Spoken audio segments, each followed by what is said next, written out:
El silbido del viento del desierto es el único sonido, un lamento solitario que barre la inmensidad. De repente, un eco lejano, el trote de caballos, rítmico, casi fantasmal, y entonces el chasquido. Un sonido seco, violento, inconfundible, un rifle Mauser rompiendo la paz. La imagen estalla en la pantalla, el rostro de un capitán del ejército estadounidense, cubierto de polvo y sudor, sus ojos azules, que alguna vez reflejaron la certeza de un imperio, ahora son dos pozos de pánico y desconcierto.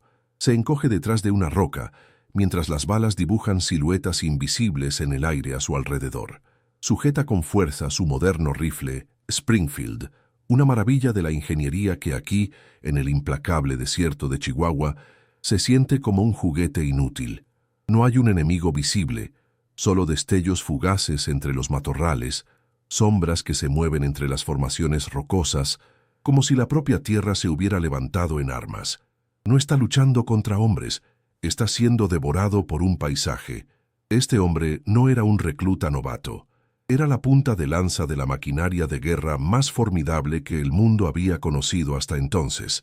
Pertenecía a la expedición punitiva del general John Jane Torch Pershing, una fuerza equipada con camiones motorizados, aviones de reconocimiento y un poder de fuego diseñado para aplastar naciones, no para perseguir sombras.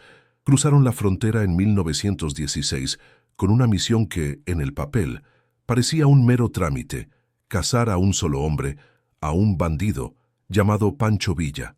Se les prometió una campaña corta, una demostración de poderío que reafirmaría el dominio de una nación en ascenso. ¿Cómo, entonces, terminó este símbolo del poderío moderno aquí, acorralado, humillado y desorientado, siendo cazado en lugar de cazar? ¿Cómo la arrogancia de la tecnología se estrelló de forma tan espectacular contra la sabiduría ancestral de la Tierra?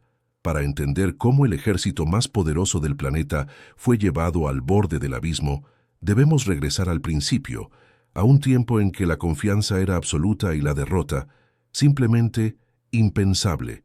En los anales de la historia militar, pocas campañas comenzaron con una confianza tan absoluta, tan desbordante, como la expedición punitiva de 1916.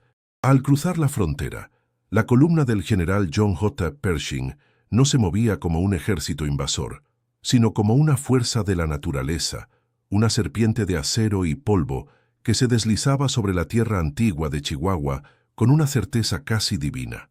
Para los hombres que la componían y para la nación que los observaba desde lejos, esta no era una guerra, era una cirugía, una intervención precisa y abrumadora para extirpar a un solo hombre, a un bandido que había osado desafiar el poderío de los Estados Unidos. La misión, enmarcada en los despachos de Washington y en los titulares de los periódicos, era simple: encontrar, capturar o eliminar a Pancho Villa. Se esperaba que fuera una demostración de eficiencia moderna, un capítulo breve y contundente que reafirmaría el orden natural de las cosas en el continente. No contaban con que el desierto no lee los titulares y que la tierra misma tenía su propia definición de orden. La columna vertebral de esta confianza no era solo el espíritu de sus soldados, sino el metal del que estaban hechos sus pertrechos. Por primera vez en la historia bélica estadounidense, la era industrial se desplegaba en el campo de batalla como un dios mecánico. Los camiones Jeffery Quad, con su tracción en las 4 ruedas, prometían conquistar el desierto, acortando distancias que durante siglos habían sido el dominio exclusivo del caballo y la resistencia humana. En el cielo, los biplanos Curtiss JN-3, Jenny, actuarían como los ojos omniscientes del ejército, explorando desde las alturas y eliminando el concepto mismo de la sorpresa o la emboscada. Y en tierra, el repiqueteo de las ametralladoras Louis y Bennett Mercier era la voz de la nueva era, un argumento de plomo capaz de cegar vidas con una eficiencia industrial. Cada pieza de este arsenal era un testamento a la creencia de que la tecnología podía someter cualquier terreno y doblegar cualquier voluntad. Era una sinfonía de poderío, una declaración de que el futuro había llegado y no tenía paciencia para las reliquias del pasado. Al frente de esta maquinaria se encontraba un hombre que era, en sí mismo, la personificación de la doctrina militar moderna, el general John Dutta, Blackjack, Pershing. De postura impecable y mirada severa, Pershing era un hombre forjado en la disciplina, la logística y la fe inquebrantable en la superioridad de la organización estadounidense. Para él, la guerra no era un arte caótico, sino una ciencia exacta. Veía el desierto de Chihuahua no como un laberinto de cañones y sierras impredecibles, sino como una cuadrícula en un mapa, un problema que podía ser resuelto con la aplicación sistemática de la fuerza. Su reputación le precedía. Era el hombre que el sistema producía para imponer el sistema. Su visión del conflicto era clara, directa y desprovista de cualquier romanticismo. Villa y sus hombres no eran un ejército enemigo que mereciera un estudio estratégico. Eran una anomalía, un desorden que debía ser corregido con la lógica implacable del poder de fuego y la velocidad motorizada que él comandaba. Esta mentalidad se filtraba a través de toda la cadena de mando, cristalizando en los informes de inteligencia y las reuniones de planificación. En los documentos oficiales, Francisco Villa rara vez era referido por su rango de general de la División del Norte. En cambio, se le etiquetaba con términos que lo despojaban de legitimidad militar: bandido, forajido, líder de una turba. Sus dorados, veteranos endurecidos por años de revolución, eran descritos como una horda indisciplinada, campesinos armados, cuya única ventaja era su familiaridad con el terreno. El desdén era palpable. Se analizaba su equipo, compuesto en su mayoría por rifles Mauser capturados y una variedad de armas anticuadas, y se le consideraba irrelevante frente al arsenal estandarizado y moderno de los Estados Unidos. La narrativa interna era clara y tranquilizadora. Estaban persiguiendo a una pandilla, no enfrentándose a un ejército. Era una misión policial a gran escala, y la victoria no era una posibilidad, sino una conclusión inevitable. Más allá de la subestimación puramente militar, existía una ceguera cultural, una arrogancia arraigada en la sombra del destino manifiesto. Para muchos en el alto mando estadounidense, la forma de luchar de Villa no era estrategia, sino una especie de folclore primitivo.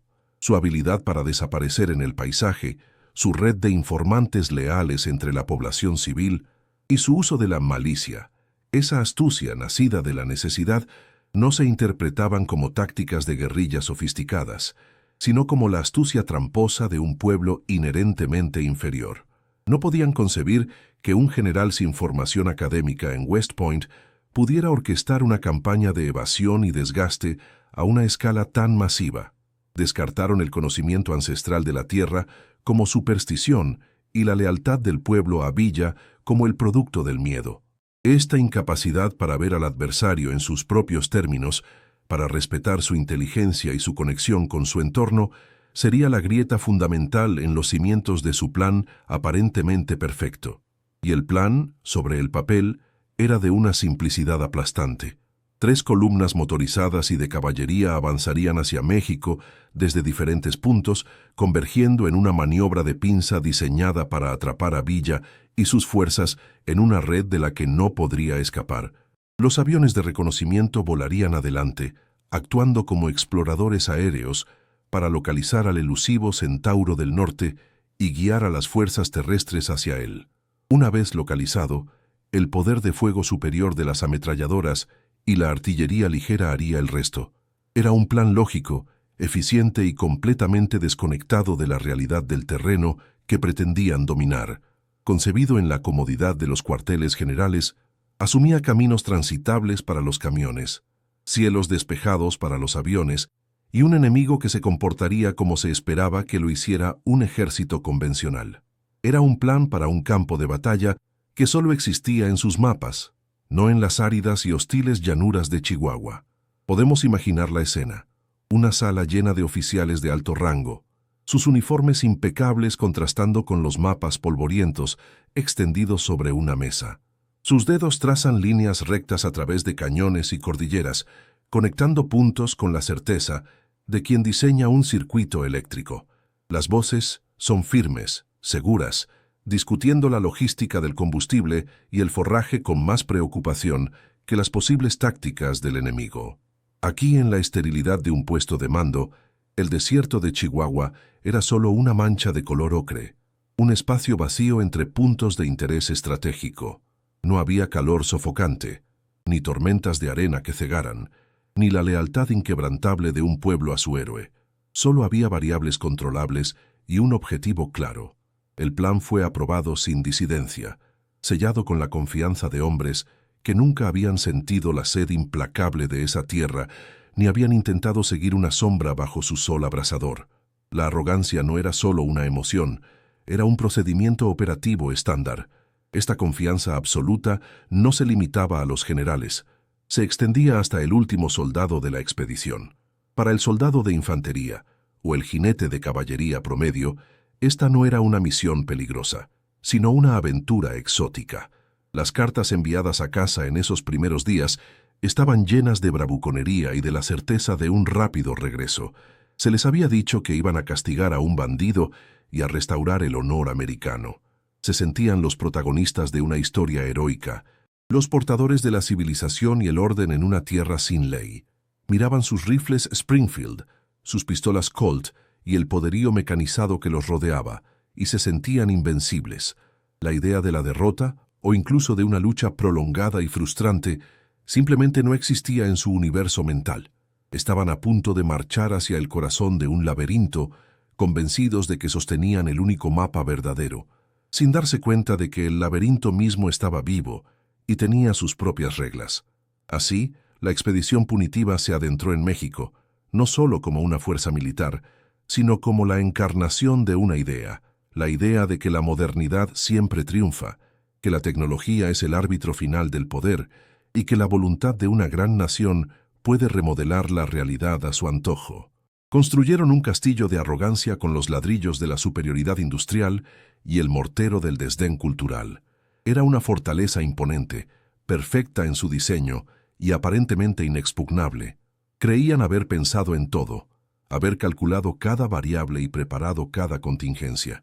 Pero el papel no sangra, el papel no siente sed, y el papel no tiene memoria.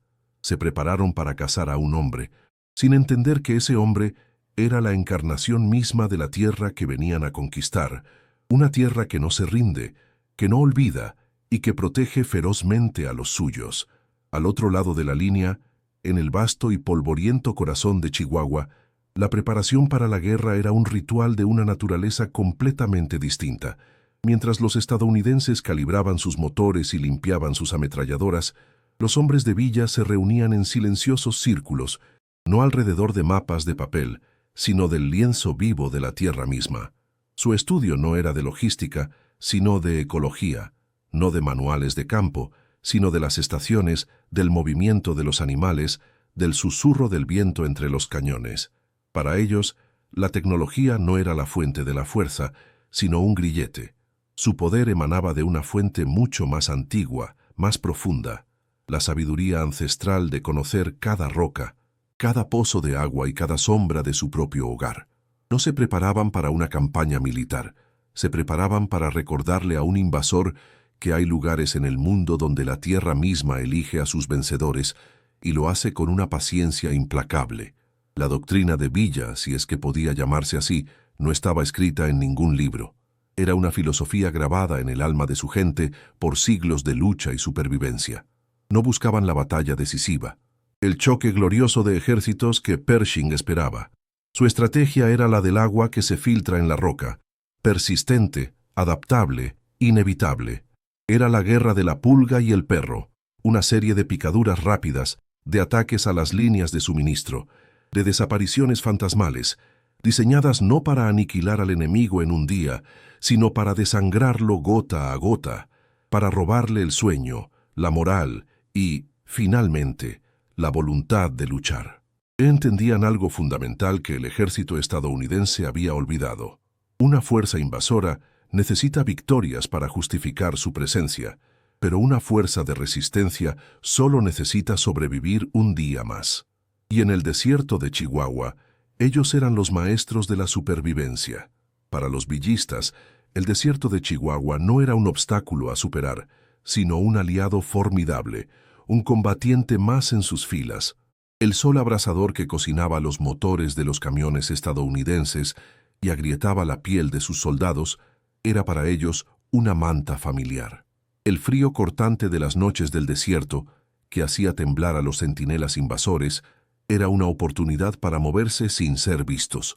Los laberínticos cañones de la Sierra Madre, que en los mapas de Pershing aparecían como simples líneas de contorno, eran para ellos corredores, fortalezas y trampas mortales.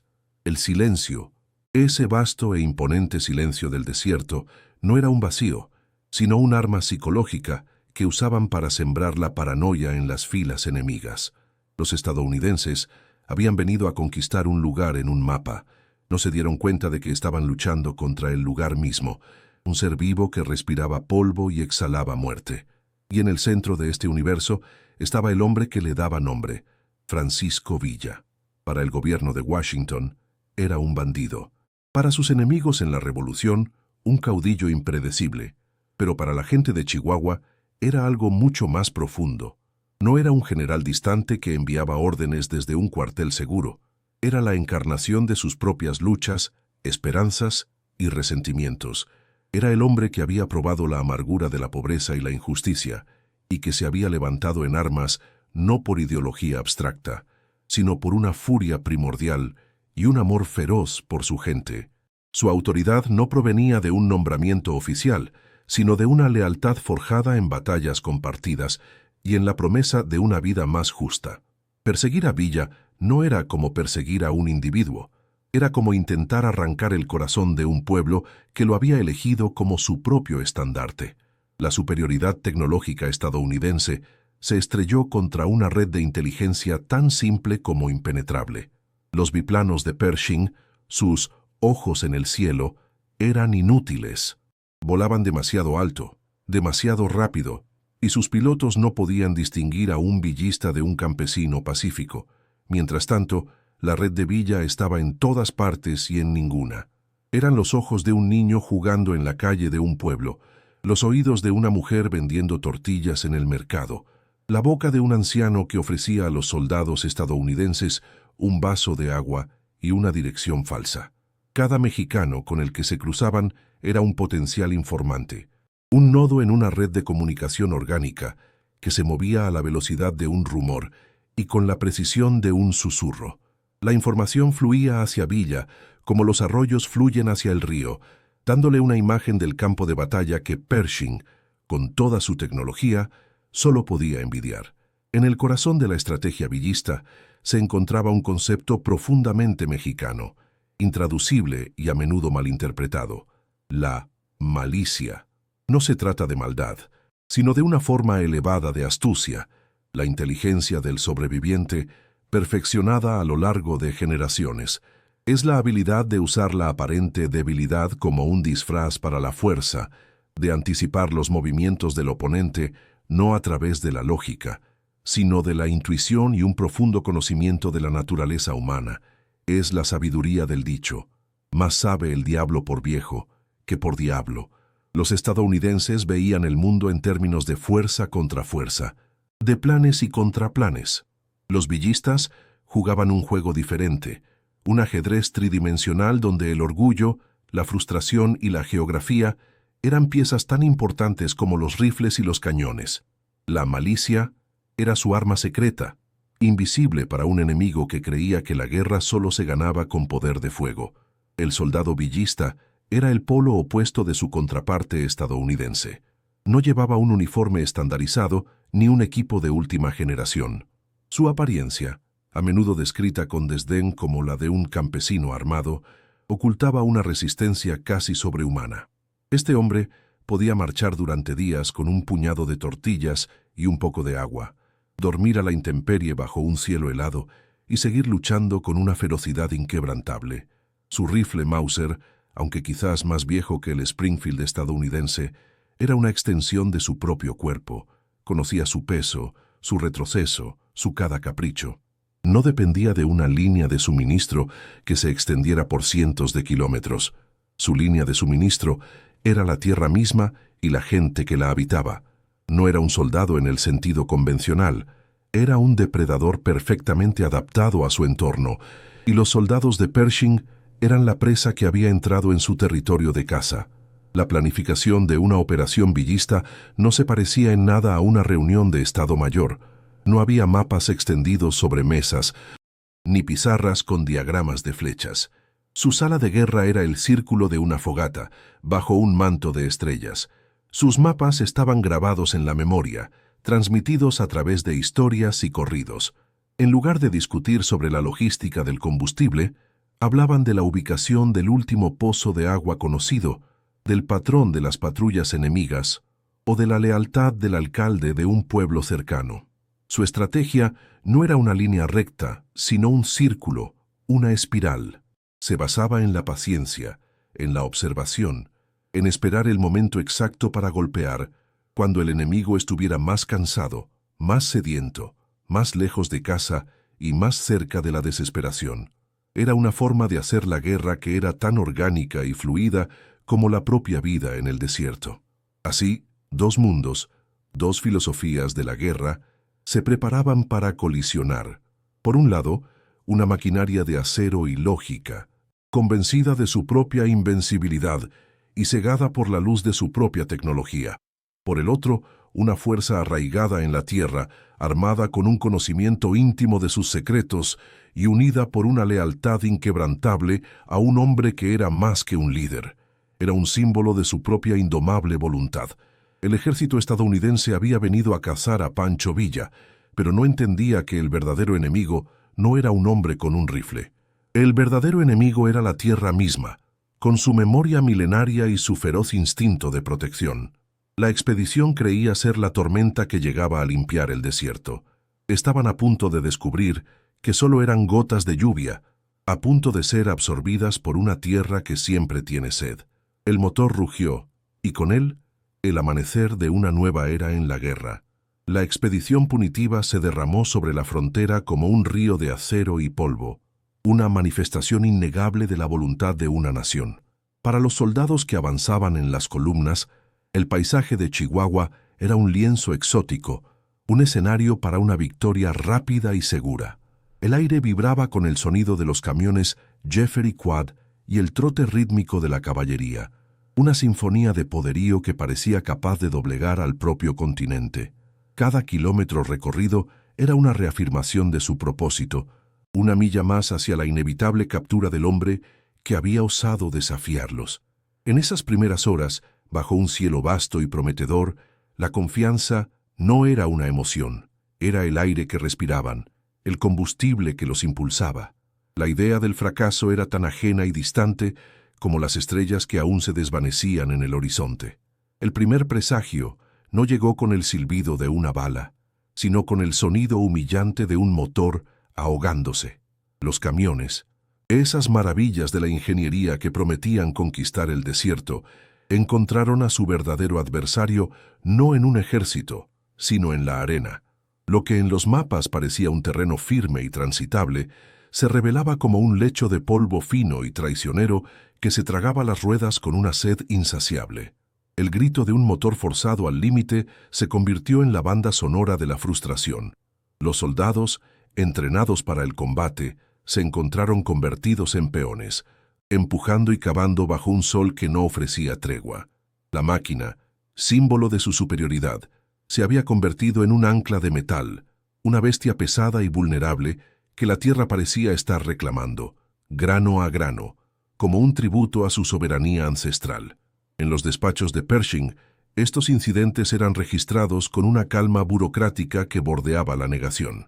Los informes hablaban de desafíos logísticos imprevistos y de la necesidad de desajustes operativos.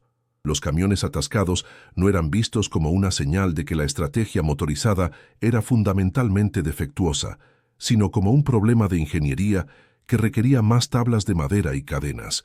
La arrogancia del planificador se negaba a aceptar que el mapa no era el territorio. Veían el desierto como una variable estática, un obstáculo que podía ser superado con suficiente fuerza bruta y determinación. No podían, o no querían, concebir que estaban enfrentando un sistema dinámico, un entorno que se resistía activamente a su presencia. Cada vehículo inmovilizado era una advertencia, pero los oídos del alto mando estaban sordos al susurro de la realidad. Mientras tanto, en el cielo, los ojos de la expedición comenzaban a quedarse ciegos. Los biplanos Curtis, Jenny, que debían ser la clave para localizar a Villa, se encontraron luchando en una batalla para la que no estaban diseñados. El aire enrarecido de la Sierra Madre robaba potencia a sus motores, mientras que las impredecibles corrientes térmicas los sacudían como si fueran juguetes de papel en manos de un gigante invisible. Los pilotos, volando en cabinas abiertas, barrían con la mirada un paisaje que se negaba a ofrecer sus secretos. Desde las alturas, los cañones y las mesetas se fundían en un lienzo monocromático y repetitivo. Un grupo de jinetes podía ser la División del Norte o simplemente un grupo de campesinos yendo al mercado. La tecnología les daba la capacidad de ver, pero les negaba el don del entendimiento. Eran dioses con una vista magnífica, pero completamente ciegos al significado de lo que observaban. La frustración de los aviadores se convirtió en una metáfora de toda la campaña. Aterrizaban cubiertos de polvo, sus rostros quemados por el sol y el viento, con informes que eran una letanía de incertidumbre. Vimos movimiento cerca del cañón de Santa María, decían, pero podría haber sido cualquier cosa. Perseguían sombras, seguían pistas que se desvanecían con el calor del mediodía.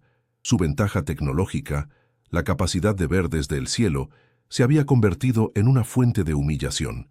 Estaban proporcionando a Pershing un mapa lleno de signos de interrogación. Cada vuelo fallido era una grieta más en la fachada de la omnisciencia tecnológica. Estaban descubriendo una verdad tan antigua como la guerra misma. No sirve de nada tener los mejores ojos si no sabes qué es lo que estás buscando, o cómo se esconde en el lugar que llamas hogar. Y cuando las fuerzas terrestres entraban en los pueblos, buscando la información que los aviones no podían proporcionar, se encontraban con un enemigo mucho más sutil e impenetrable: el silencio. Los soldados estadounidenses, acostumbrados a la franqueza directa de su propia cultura, se enfrentaban a un muro de cortesía evasiva. Los habitantes del pueblo los recibían con sonrisas que no llegaban a los ojos y con encogimientos de hombros que lo decían todo y nada a la vez. ¿Villa? Sí, creo que pasó por aquí. Hace una semana, o quizás fue el mes pasado. Cada pregunta era respondida con una amabilidad que era, en sí misma, un arma. Se sentían como fantasmas, moviéndose a través de un mundo que los veía, los reconocía, pero se negaba a interactuar con ellos de una manera significativa. No eran odiados abiertamente, simplemente no existían. Esta resistencia pasiva pronto dio paso a una forma más activa de sabotaje. La desinformación se convirtió en el arma preferida de los lugareños. Un anciano de rostro curtido por 1000 soles, sentado a la puerta de su humilde jacal, podía ofrecer una pista con la más sincera de las miradas. Sí, capitán. Vi a Villa y sus hombres. Tomaron ese sendero hacia las montañas del oeste. Llevaban prisa. La columna, revitalizada por la esperanza, se desviaba de su ruta, marchando durante horas o días por un camino arduo, solo para encontrar un cañón sin salida o un pozo seco. Eran persecuciones de espejismos, cacerías de fantasmas deliberadamente invocados por la gente a la que habían venido a liberar. Cada pista falsa era una lección de humildad, una demostración de que la lealtad de un pueblo no se puede conquistar con bayonetas. Un incidente aislado es un accidente, 2 son una coincidencia, pero una serie constante de camiones averiados, aviones perdidos y pistas falsas comienza a dibujar los contornos de un plan. Para los oficiales de menor rango y los soldados en el terreno, la mala suerte empezaba a sentirse organizada, casi coreografiada. La frustración inicial dio paso a una creciente paranoia. ¿Era ese campesino que arreglaba su cerca realmente un campesino? ¿O era un vigilante? El silencio del pueblo era miedo o desafío. Se sentían atrapados en una telaraña invisible, capaces de sentir las vibraciones de la amenaza por todas partes, pero incapaces de ver a la araña que movía los hilos. Sin embargo, en la seguridad de los cuarteles generales, la palabra plan estaba reservada exclusivamente para ellos mismos. Atribuir tal nivel de sofisticación al bandido, Villa, era simplemente impensable. Desde la perspectiva del General Pershing, estos contratiempos no eran más que molestias, la fricción inevitable de una campaña militar en un territorio difícil. Su mente, entrenada en la lógica de la logística y la fuerza abrumadora, filtraba estos informes a través del prisma de su propia confianza inquebrantable. Un camión atascado era un fallo del conductor, no de la estrategia. Un informe de inteligencia erróneo era culpa de la naturaleza poco fiable de los nativos, no de la brillantez de la contrainteligencia enemiga. Su visión estaba fijada en el gran objetivo, en la maniobra de pinza. En el día en que sus columnas finalmente acorralaran a Villa, estaba jugando una partida de ajedrez en un tablero perfectamente cuadrado, sin darse cuenta de que su oponente estaba jugando en la arena, usando el viento y el sol como sus piezas. Para el soldado raso, la arrogancia se evapora rápidamente bajo el sol del desierto. La aventura prometida se había transformado en una rutina agotadora y desmoralizante.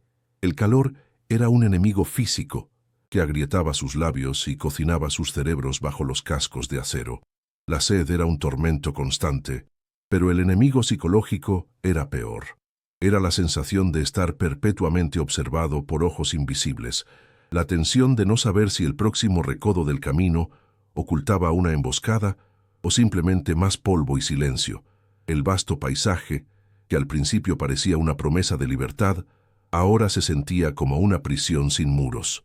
La confianza con la que cruzaron la frontera se estaba erosionando, reemplazada por una mezcla de fatiga, frustración y un miedo sutil y persistente al enemigo que nunca se dejaba ver. La imponente armadura de la expedición, tan brillante y pulcra al cruzar la frontera, comenzaba a mostrar sus primeras y delgadas fisuras, no por el golpe devastador de un martillo, sino por el óxido lento y corrosivo de la frustración y el fracaso cotidiano. Los dos pilares de su estrategia, la movilidad mecanizada y la observación aérea, se estaban desmoronando, no por la acción del enemigo, sino por la acción del propio campo de batalla. La máquina de guerra más moderna del mundo estaba siendo derrotada por la geografía, el clima y la voluntad silenciosa de un pueblo. Estas primeras semanas no fueron una serie de batallas perdidas, porque apenas hubo batallas. Fueron algo peor, una demostración constante de impotencia, una lenta hemorragia de confianza y propósito que manchaba la arena de Chihuahua. Pero la ceguera del orgullo es una fortaleza difícil de asaltar. En los informes enviados a Washington, estos fracasos eran minimizados, presentados como obstáculos menores en el camino hacia una victoria inevitable. La narrativa oficial se mantenía intacta. Los comandantes culpaban al terreno, al clima, a la calidad de sus mapas, a cualquier cosa excepto a la premisa fundamentalmente errónea de su misión. Se negaron a ver que no estaban luchando contra una serie de accidentes fortuitos, sino contra un sistema, un ecosistema de resistencia perfectamente afinado y diseñado para explotar cada una de sus debilidades. No entendían que la primera regla de ese ecosistema era simple y brutal. El invasor, sin importar cuán poderoso sea, siempre está en desventaja en una tierra que no es la suya. El azar tiene una vida corta en la mente de un soldado. Lo que en las primeras semanas se había descartado como mala suerte, un motor averiado, una tormenta de arena inoportuna, comenzaba ahora a adquirir una siniestra coherencia. Los incidentes ya no eran aislados, formaban una constelación de acoso, un patrón demasiado deliberado para ser una coincidencia. El desierto, que antes parecía un vacío indiferente, ahora se sentía cargado de una presencia hostil. El silencio ya no era paz, sino la quietud de un depredador conteniendo la respiración.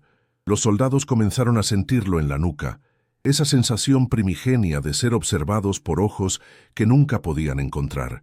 La paranoia, antes un susurro, se estaba convirtiendo en la única voz de la razón en una tierra que había decidido volverse en su contra, una tierra que parecía tener memoria y una voluntad propia. La guerra de Villa no se libraba en el campo de batalla, sino en el estómago y en la mente del invasor. Sus ataques no buscaban la aniquilación, sino la interrupción, el desgaste metódico de la voluntad. Las líneas de suministro, esa vulnerable y kilométrica serpiente de metal y lona que mantenía viva a la expedición, se convirtieron en su objetivo predilecto. No eran grandes asaltos, sino una letanía de pequeñas y exasperantes picaduras. Un convoy se detenía para encontrar el camino bloqueado por rocas que no estaban allí la hora anterior. Un depósito de agua, vital bajo el sol de Chihuahua, era perforado con un solo disparo preciso desde una colina lejana. Los jinetes de Villa aparecían como un espejismo. Disparaban una volea contra los mulos de carga y se desvanecían antes de que las ametralladoras pudieran siquiera apuntar en su dirección. Cada uno de estos pequeños ataques era una obra maestra de guerra psicológica. Su propósito no era tanto destruir los suministros como demostrar la absoluta impotencia del ejército estadounidense para protegerlos. Era un mensaje enviado a cada soldado. Estamos en todas partes. Podemos alcanzarlos cuando queramos. Su poder no significa nada aquí. El efecto era profundamente desmoralizador. Ver un camión de combustible ardiendo en la distancia o encontrar sacos de harina rajados y esparcidos por la arena era más dañino que una bala. Era la evidencia tangible de que estaban perdiendo el control, de que las reglas de la guerra, tal como las conocían, no se aplicaban en este lugar. Estaban construyendo un castillo en la arena, y la marea de la guerrilla subía implacablemente para deshacer su trabajo cada día. Pronto, el acoso se volvió más personal, más íntimo. Los exploradores, los ojos y oídos de la columna, comenzaron a experimentar el verdadero significado de la guerra de fantasmas de Villa. Un pequeño destacamento de caballería, enviado a reconocer un paso de montaña, no regresaba a la hora prevista. El silencio en la radio se extendía, pesado y lleno de posibilidades aterradoras. Horas después, o a veces al amanecer del día siguiente, los hombres regresaban al campamento, no heridos, sino vacíos. Sus uniformes estaban desgarrados, sus rostros cubiertos por una máscara de polvo y agotamiento extremo. Contaban historias confusas de haber seguido una pista clara que se desvanecía en la nada, de haber sido guiados en círculos por cañones que no aparecían en ningún mapa, de escuchar el eco de caballos que nunca llegaban a ver. Estas experiencias eran más aterradoras que una emboscada directa. Un ataque es algo que se puede combatir, algo que se puede entender en términos militares. Pero ser pastoreado, ser manipulado como piezas en un tablero por un oponente invisible, era una forma de humillación que carcomía el espíritu del soldado. Los exploradores no habían sido atacados, habían sido jugados. Villa no estaba intentando matarlos, les estaba demostrando que controlaba el tablero de juego. Les permitía vivir para que pudieran regresar al campamento y diseminar el virus del miedo y la incertidumbre. Cada historia de un explorador perdido y encontrado era una nueva leyenda sobre la omnipotencia de Villa, un nuevo clavo en el ataúd de la moral de la expedición. La tierra no solo los estaba devorando, se estaba burlando de ellos. La moral, esa frágil alquimia de confianza, propósito y bienestar físico, comenzó a disolverse como sal en el agua. La aventura exótica se había podrido, transformándose en una sentencia de trabajos forzados bajo un cielo de bronce. El calor implacable, la sed constante, la comida monótona y la falta de un enemigo visible crearon un caldo de cultivo para la desesperación. Los hombres se volvieron hoscos, irritables. Pequeñas disputas por una ración de agua o un lugar en la sombra escalaban a peleas a puñetazos.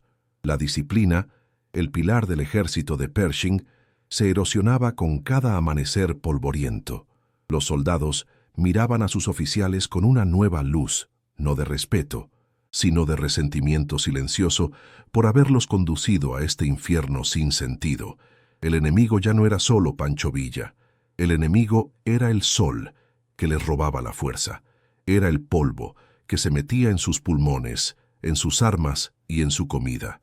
Era el silencio de la noche, que amplificaba cada ruido y alimentaba la paranoia.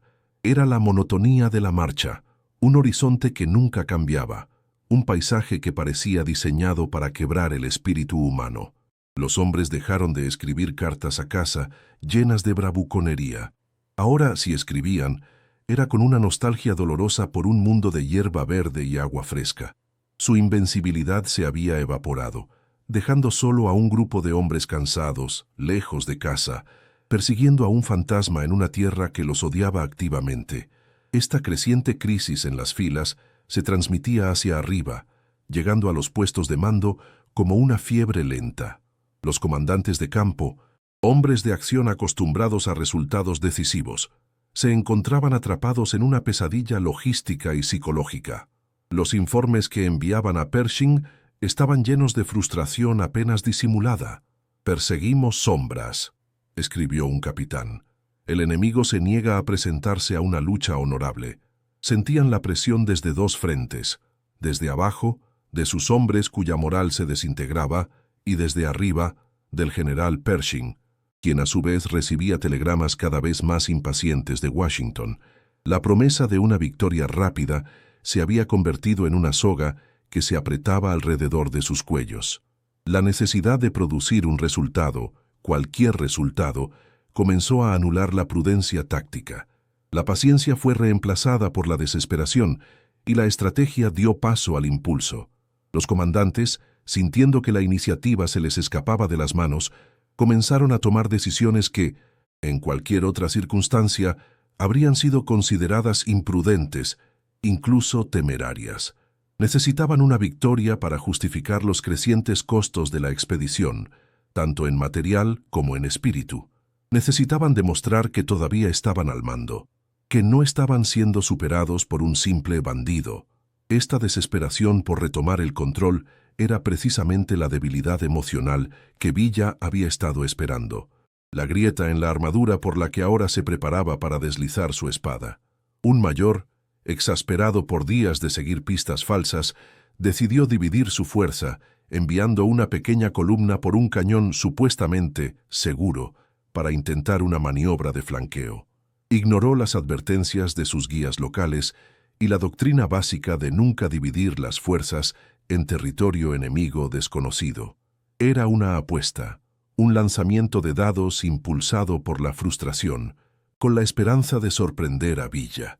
En otro sector, un capitán ordenó a su tropa de caballería una carga a través de un llano abierto hacia un grupo de jinetes distantes, solo para descubrir que era una trampa, una emboscada cuidadosamente preparada, donde el terreno mismo, lleno de zanjas ocultas, se convirtió en el arma principal del enemigo, quebrando las patas de los caballos y dejando a su unidad expuesta y desorganizada. Cada una de estas decisiones agresivas era un error nacido del orgullo herido. Los oficiales estadounidenses, formados en una tradición de guerra convencional, donde la audacia a menudo es recompensada, no podían comprender que estaban en un juego diferente. Aquí la audacia no era una virtud, sino una vulnerabilidad. Cada vez que se desviaban del plan, cada vez que tomaban un riesgo para forzar una confrontación, estaban abandonando su única ventaja real, la fuerza organizada, y entrando en el mundo de Villa, el mundo del caos, la improvisación y la astucia. Estaban intentando vencer al zorro en su propio gallinero, sin darse cuenta de que cada movimiento impulsivo solo los enredaba más en la trampa. Los estadounidenses creían que estaban tomando la iniciativa, intensificando la caza. En realidad, solo estaban corriendo más rápido y más profundo dentro de la jaula. La estrategia de Villa era diabólicamente simple: nunca enfrentarlos donde eran fuertes y siempre tentarlos a ir donde eran débiles. Cada columna que se adentraba en la Sierra Madre era una línea de suministro más larga y más vulnerable. Cada marcha forzada en busca de un campamento fantasma agotaba a sus hombres y caballos, consumiendo recursos preciosos por nada. Villa no necesitaba derrotar al ejército de Pershing en una batalla. Solo necesitaba mantenerlo ocupado, corriendo en círculos, hasta que el desierto, la fatiga y la desesperación hicieran el trabajo por él, y los comandantes estadounidenses, ciegos de rabia y frustración, estaban colaborando con su propia destrucción. La espiral de tensión se apretaba. La frustración en los campamentos era ahora palpable, un miasma espeso como el polvo del mediodía. Las noches se convirtieron en el peor enemigo. Los centinelas, con los nervios a flor de piel, disparaban a sombras, al movimiento de un coyote o al susurro del viento en un cactus. El sueño era ligero e interrumpido, poblado por pesadillas de emboscadas y sed. La camaradería de las primeras semanas se había agriado, reemplazada por una sospecha generalizada. Nadie confiaba en los guías locales. Nadie confiaba en la información. Pronto, los hombres comenzaron a desconfiar de sus propios ojos, de su propio juicio, en un paisaje que parecía diseñado para engañar a los sentidos. El cerco era invisible, pero cada vez más real. No era un cerco de soldados, sino un cerco de circunstancias, magistralmente orquestado. La expedición estaba ahora peligrosamente extendida por un vasto territorio hostil. Sus comunicaciones eran poco fiables. Su movilidad mecanizada, su gran orgullo, se había demostrado como una carga. Sus tropas estaban cansadas, desnutridas y psicológicamente al límite. Habían entrado en México como un puño de acero, una fuerza unificada y poderosa. Ahora eran dedos dispersos, palpando a ciegas en la oscuridad de un laberinto, cada vez más aislados unos de otros y de su propósito original. El gigante estaba siendo desmembrado, no por la espada, sino por 1000 pequeños cortes de navaja. El sol se ponía sobre las montañas de Chihuahua, tiñendo el cielo de colores sangrientos que parecían un presagio. En el cuartel general de Pershing, los mapas se llenaban de chinchetas que representaban unidades perdidas, columnas retrasadas y ataques a convoyes. El plan, tan claro y elegante sobre el papel, se había convertido en un caos de líneas rotas y objetivos fallidos. La arrogancia, esa droga tan potente, comenzaba a desvanecerse, dejando tras de sí el amargo sabor de la duda. Los comandantes se miraban unos a otros en las reuniones, y en los ojos de sus colegas veían el reflejo de su propio miedo creciente, el miedo a que hubieran subestimado fatalmente a su enemigo y, lo que es peor, a la tierra que lo protegía. La maquinaria de guerra más formidable del planeta había sido llevada a un punto de quiebre, no por la fuerza de las armas, sino por la fuerza de una idea, la idea de que un pueblo, unido y astuto, luchando en su propio terreno, es invencible. La expedición había perdido la iniciativa, la moral y el rumbo. Estaban atrapados en la lógica de su adversario, reaccionando en lugar de actuar, bailando al son que tocaba la flauta invisible de Pancho Villa. La confianza con la que habían cruzado la frontera se había convertido en un recuerdo humillante. Ahora solo quedaba la fatiga, la paranoia y la creciente certeza de que el momento de la verdad se acercaba, un momento que no sería de gloria, sino de un amargo y doloroso ajuste de cuentas con la realidad.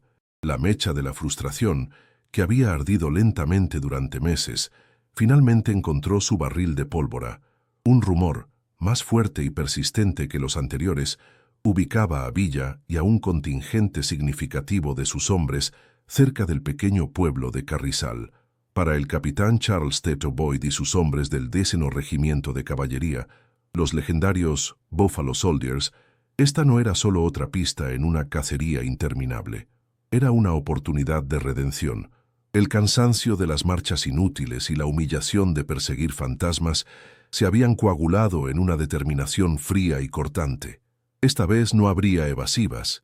Esta vez forzarían un enfrentamiento, un golpe decisivo que pondría fin a la farsa. Marcharon hacia Carrizal no como exploradores, sino como verdugos, con la arrogancia de su poderío renacida por la promesa de una batalla final y la certeza de que, esta vez, el enemigo no podría escapar de su alcance. El capitán Boyd era la encarnación perfecta del espíritu de la expedición en su punto más crítico. Un hombre competente, valiente, pero infectado hasta la médula por el virus del desdén. Veía el paisaje mexicano no como una patria defendida por sus hijos, sino como un obstáculo en su mapa. Veía a cualquier fuerza mexicana, ya fuera villista o del gobierno de Carranza, no como un ejército soberano, sino como una molestia que debía hacerse a un lado.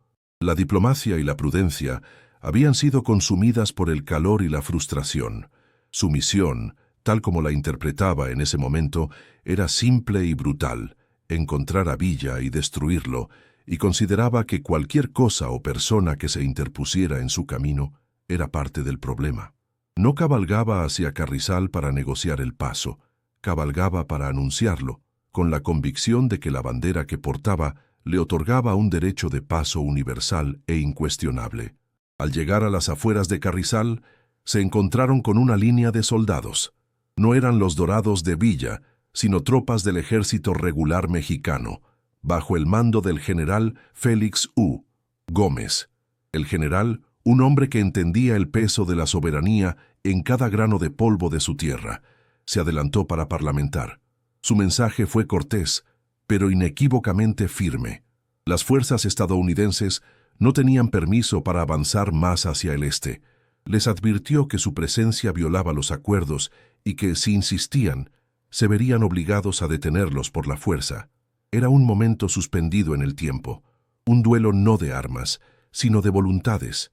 De un lado, el orgullo herido de un imperio acostumbrado a imponer su voluntad. Del otro, el orgullo inquebrantable de una nación que se negaba a ser pisoteada en su propio hogar, sin importar el costo. La respuesta del capitán Boyd sellaría su destino y el de sus hombres. Ignorando las advertencias, con un desdén que goteaba de cada palabra, pronunció la frase que se convertiría en el epitafio de la arrogancia de la expedición: «Vamos a pasar». Esas 3 palabras no fueron una simple declaración de intenciones, fueron el clímax de meses de superioridad asumida, la creencia de que las reglas no se aplicaban a ellos, que su poderío tecnológico y militar les otorgaba una exención de la soberanía y el respeto. Fue el momento en que la ceguera del orgullo se negó a ver la realidad que tenía delante. Una línea de hombres decididos, plantados en su propia tierra, para quienes la retirada no era una opción. Boyd dio la orden de avanzar, creyendo que su mera presencia y determinación serían suficientes para que los mexicanos se hicieran a un lado. Pero mientras Boyd perdía un tiempo precioso en posturas y demandas, el general Gómez había estado ocupado en algo mucho más práctico: la preparación. Sus hombres no estaban simplemente parados en una línea a campo abierto. Habían ocupado una posición defensiva de una brillantez rústica y letal. Usaron un sistema de acequias de riego, una característica común y mundana del paisaje, como una trinchera natural. Desde esta zanja poco profunda, estaban casi completamente ocultos y protegidos, con un campo de tiro perfecto sobre el terreno llano por el que los estadounidenses tendrían que avanzar.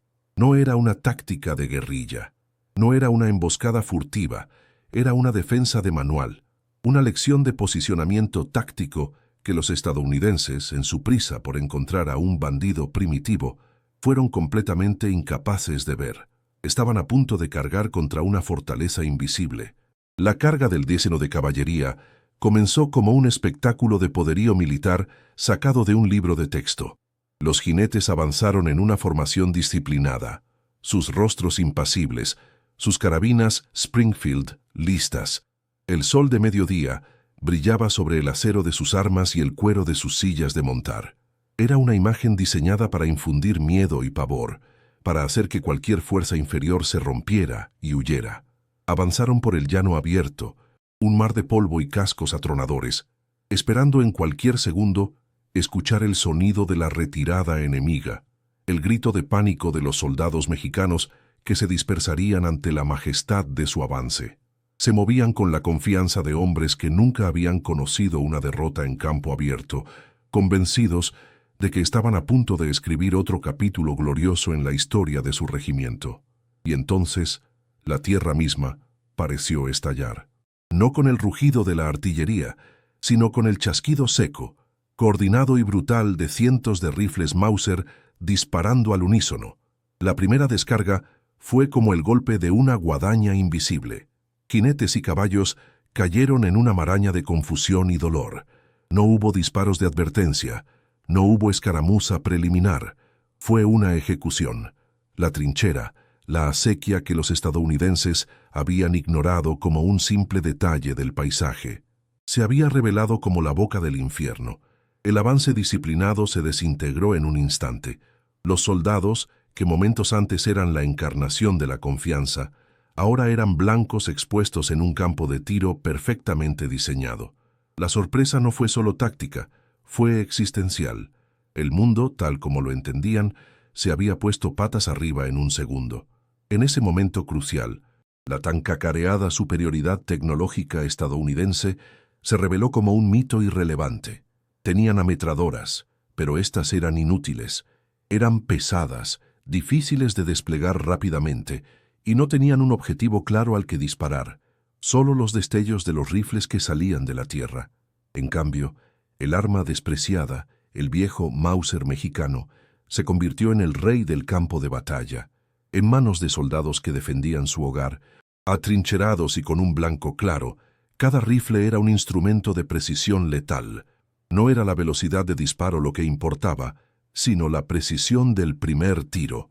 La batalla de Carrizal se convirtió en la lección más amarga.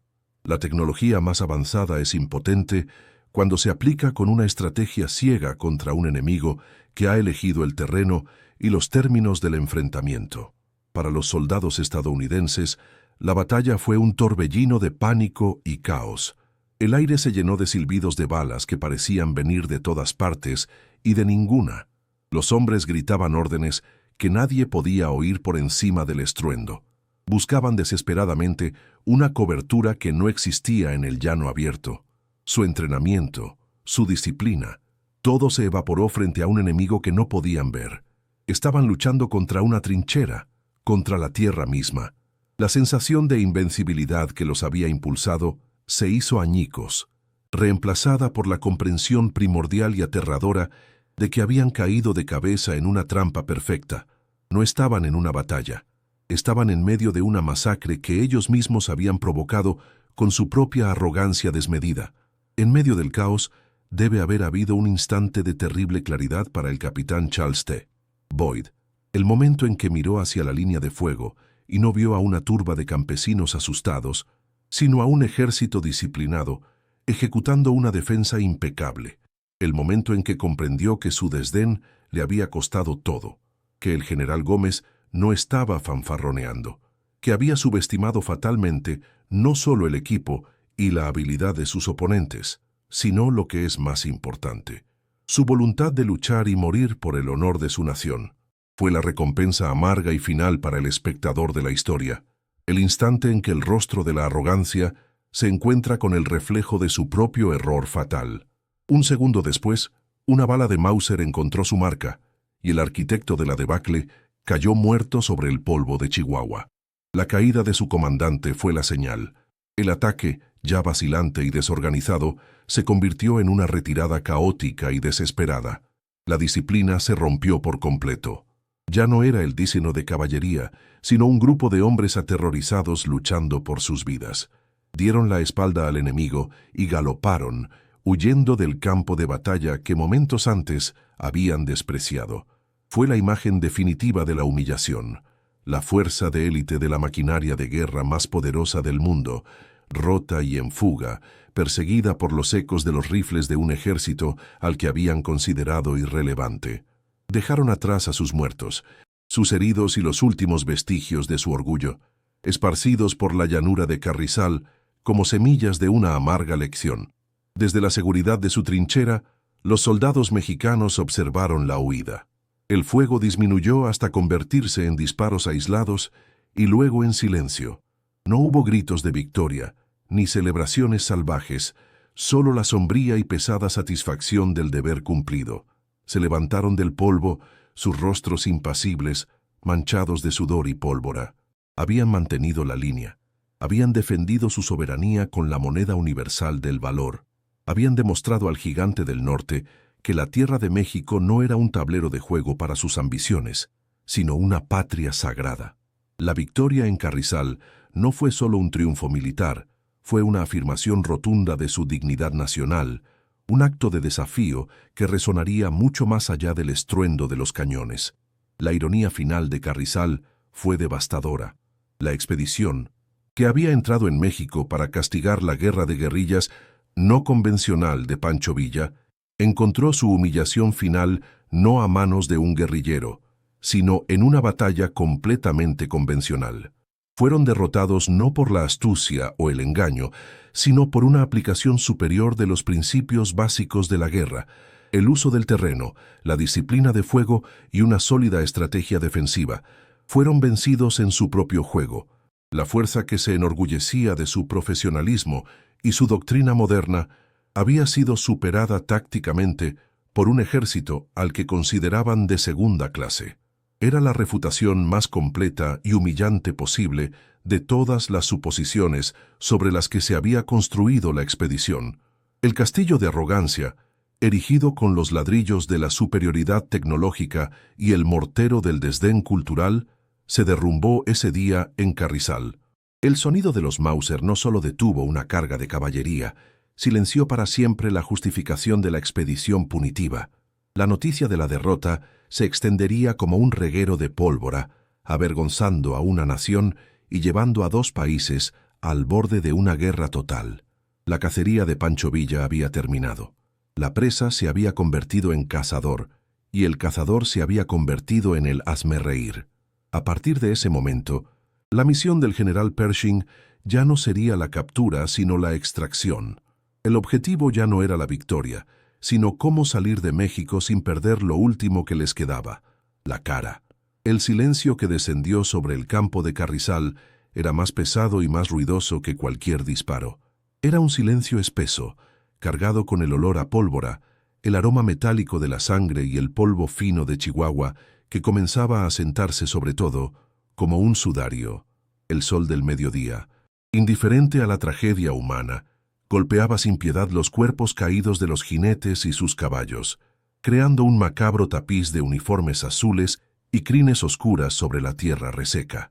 Las modernas carabinas Springfield, antes símbolos de un poderío indiscutible, yacían abandonadas junto a sus dueños, tan inútiles como cualquier trozo de metal.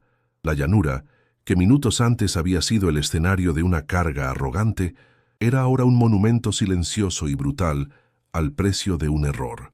La tierra, que había sido despreciada como un mero obstáculo, había reclamado su tributo y ahora guardaba una quietud solemne, como si contemplara la lección que acababa de impartir con una severidad implacable. Para los soldados estadounidenses que quedaron en pie, el mundo se había reducido a un estado de shock aturdido. Desmontados, desarmados y rodeados, sus rostros eran máscaras de incredulidad y terror. Eran los sobrevivientes de una certeza hecha añicos. La confianza con la que habían marchado esa mañana se había evaporado, dejando en su lugar una vulnerabilidad desnuda y humillante. Observaban cómo los soldados mexicanos, esos hombres a los que su capitán había tratado con tanto desdén, se movían entre ellos con una eficiencia tranquila, recolectando sus armas y guiándolos hacia un área designada. Ser despojado de tu rifle por el mismo enemigo que considerabas inferior es una forma de derrota que va más allá de lo físico. Es una aniquilación del espíritu. En sus ojos vacíos no solo se leía el miedo del prisionero, sino el desconcierto profundo de quien ha visto su universo entero colapsar en el lapso de unos pocos minutos de violencia perfectamente orquestada. Pero en el lado mexicano no hubo una explosión de júbilo salvaje ni los gritos caóticos de una turba victoriosa. En su lugar, reinaba una sobriedad que era en sí misma la refutación más contundente de la narrativa estadounidense. El general Gómez había caído, un mártir de la soberanía que defendía, pero sus hombres continuaron con un profesionalismo imperturbable. Aseguraron el perímetro, establecieron puestos de guardia y, lo más revelador, comenzaron a atender a los heridos con una disciplina metódica. No distinguieron entre uniformes. El agua de sus cantimploras se ofreció tanto a los labios agrietados de sus propios camaradas como a los de los soldados estadounidenses que yacían gimiendo en el suelo. No era un acto de compasión sentimental, sino la conducta de un ejército regular y soberano. Estaban demostrando, con acciones más que con palabras, que no eran los bandidos que Pershing buscaba, sino los defensores de una nación que exigía y merecía respeto. La noticia de Carrizal no llegó al cuartel general de Pershing como un informe de batalla, sino como una onda de choque que resquebrajó los cimientos de toda la expedición. Los primeros reportes, traídos por exploradores que habían huido del campo, eran fragmentados, casi incoherentes, teñidos por el pánico de la retirada. Pero a medida que los detalles se aclaraban, la incredulidad en la sala de mando se transformó en una furia fría y, finalmente, en una humillación helada. La idea de que una de sus unidades de élite, los legendarios Buffalo Soldiers, hubiera sido no solo detenida, sino diezmada y puesta en fuga por una guarnición del ejército carrancista, era simplemente inconcebible. Los mapas extendidos sobre las mesas, antes herramientas de una conquista segura, ahora parecían burlarse de ellos. Cada línea trazada, cada plan de pinza, se había convertido en un testimonio de su propia y monumental ceguera. El gigante había tropezado, no con una montaña, sino con una piedra que se había negado a apartar de su camino. Casi de inmediato, la maquinaria de la justificación se puso en marcha, un intento desesperado por reescribir la historia antes de que la tinta de la sangre se secara. Los informes oficiales enviados a Washington evitaron cuidadosamente la palabra derrota. En su lugar, hablaban de un feroz enfrentamiento contra fuerzas abrumadoramente superiores, pintando al capitán Boyd no como un oficial imprudente que había ignorado advertencias claras, sino como un héroe que había caído en una emboscada traicionera. La realidad cruda de una carga fallida contra una posición defensiva preparada se transformó en la narrativa heroica de un reconocimiento en fuerza que se encontró con una resistencia inesperada. Era un intento de salvar la cara, de proteger el mito de la invencibilidad estadounidense, pero era un velo demasiado delgado para ocultar la verdad desnuda. La arrogancia había sido la causa, y la humillación, la consecuencia inevitable de sus actos. Más allá de las palabras y los informes maquillados, la verdad estratégica era ineludible y brutal. El desastre de Carrizal fue el punto final. La expedición punitiva, ya empantanada y desmoralizada, había perdido su última pizca de legitimidad. La cacería de Pancho Villa, que durante meses había sido una farsa frustrante, ahora se convertía en una misión secundaria e insostenible. La prioridad absoluta ya no era capturar a un hombre, sino evitar una guerra a gran escala con México, una guerra para la que no estaban preparados y que había sido provocada por su propia torpeza. La misión de castigo se había transformado silenciosamente en una operación de extracción. El objetivo ya no era avanzar, sino encontrar una manera de retirarse con un mínimo de dignidad. El gigante, con el rabo entre las piernas, comenzaba a buscar el camino de regreso a casa, no por haber cumplido su misión, sino porque la tierra misma lo había expulsado. El eco de los últimos disparos en Carrizal no se desvaneció en el aire del desierto. Se convirtió en una onda expansiva que retumbó a través de dos naciones, sacudiendo los cimientos de la percepción y la política. En Washington, la noticia fue recibida no como un informe de batalla, sino como una ofensa intolerable, una herida narcisista en el orgullo de una potencia mundial. Pero al sur del río Bravo, ese mismo eco fue música. Fue la voz de una soberanía defendida con sangre, un recordatorio contundente de que la tierra mexicana no era un simple campo de maniobras para las ambiciones de su vecino del norte. El silencio que siguió a la batalla no fue un vacío, sino un mensaje, y ese mensaje, claro y resonante, era que el respeto no se exige con cañones, sino que se gana con la voluntad de defender el propio hogar, sin importar el tamaño del adversario que se tenga enfrente. La batalla había terminado, pero la guerra por la narrativa apenas comenzaba.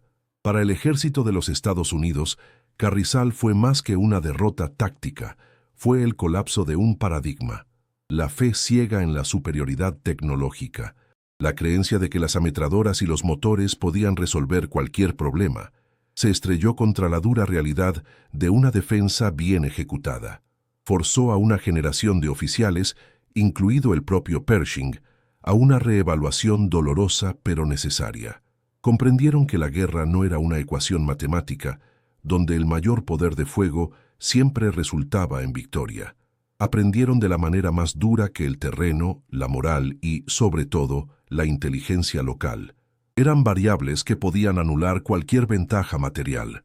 La humillación en Chihuahua se convirtió en un crisol, forjando lecciones sobre logística en entornos hostiles y la importancia de la contrainsurgencia que, irónicamente, prepararían a ese mismo ejército para los desafíos mucho mayores que les esperaban en los campos de batalla de Europa. En México, la historia de Carrizal y la fallida expedición se desprendió de los informes oficiales y voló libre, transformándose en leyenda. Fue grabada no en libros de historia, sino en la memoria colectiva del pueblo a través de la forma más poderosa de comunicación popular, el corrido. Los trovadores itinerantes Cantaron las hazañas de los hombres que se plantaron firmes, la arrogancia del capitán estadounidense y la humillante retirada de los invasores. Estas baladas, cantadas en plazas de mercado y alrededor de fogatas, aseguraron que la lección nunca se olvidara. Convirtieron una escaramuza en una epopeya, un acto de defensa en un símbolo eterno de la dignidad nacional. La historia ya no pertenecía a los generales ni a los políticos, pertenecía a la gente, que la adoptó como un capítulo fundamental de su propia identidad indomable, una prueba de que David, armado con valor y astucia, siempre puede hacer sangrar a Goliat. Y Pancho Villa, el hombre que era el objetivo de toda esta maquinaria de guerra, emergió de las sombras no solo como un vencedor, sino como un arquetipo.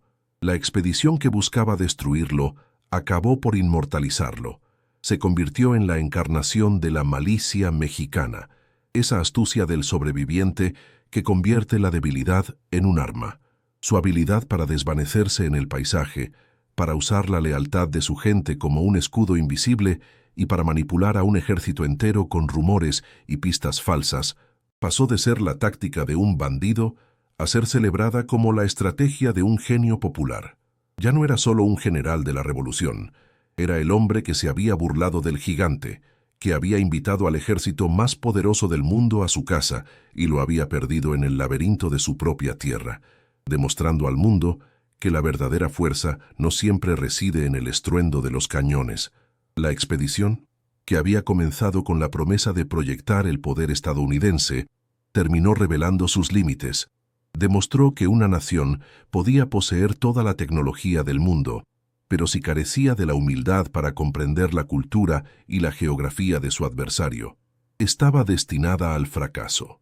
Los estadounidenses planearon una guerra de movimiento y velocidad, pero se encontraron atrapados en una guerra de paciencia y desgaste. Buscaron una batalla decisiva, pero Villa les dio una muerte por 1000 cortes, desangrando su moral y sus líneas de suministro. La lección, tan relevante hoy como lo fue entonces, es que invadir un territorio es una cuestión de logística, pero conquistar el espíritu de un pueblo es una imposibilidad. Y en Chihuahua, el espíritu de la gente y la voluntad de la tierra demostraron ser una fortaleza mucho más formidable que cualquier trinchera. El verdadero campo de batalla, al final, no fue la llanura de Carrizal ni los cañones de la Sierra Madre. El verdadero campo de batalla fue el abismo entre dos formas de ver el mundo. Para los estadounidenses, la tierra era un objeto, un obstáculo a ser dominado por la tecnología y la estrategia. Para los hombres de Villa y los soldados de Gómez, la tierra era un sujeto, un aliado vivo y respirante, una extensión de su propia identidad. Los invasores trajeron mapas, pero los defensores trajeron memoria. Los estadounidenses confiaban en sus motores, mientras que los mexicanos confiaban en sus pies y en el conocimiento transmitido de generación en generación. La expedición no fue derrotada por un ejército, sino por un ecosistema de resistencia, una simbiosis perfecta entre un pueblo y su hogar que ningún planificador en Washington podría haber anticipado. Ahora, regresemos por un instante a esa imagen inicial, a ese capitán estadounidense agazapado detrás de una roca, con el pánico floreciendo en sus ojos. Con el peso de todo lo que hemos visto, su rostro ya no es solo el de un soldado con miedo, es el rostro de una certeza que se derrumba.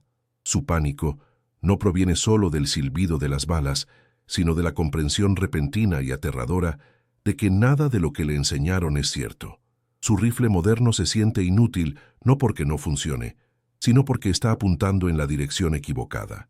No está luchando contra hombres, está luchando contra un concepto que no puede comprender.